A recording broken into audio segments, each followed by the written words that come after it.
The cap driver has been placed on our machine.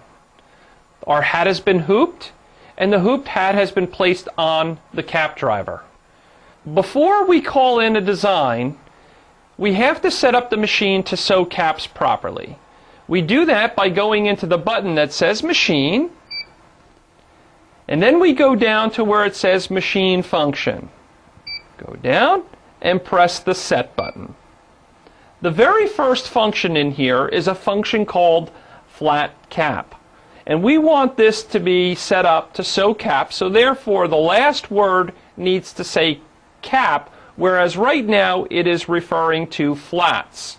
So what we do is we press the Set button to get into this function, and it states, in order to sew flats we type in 0, to sew caps we type in 1. Since we want to sew caps, we type in 1, we press the Set button.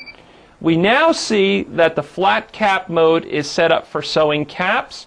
To get out of this mode, we press the previous button 2 times to take us back to the main sewing screen. The importance of changing over this function is that when we call in a design, it will automatically rotate it to an angle of 180 degrees, which is the proper orientation to sew a cap.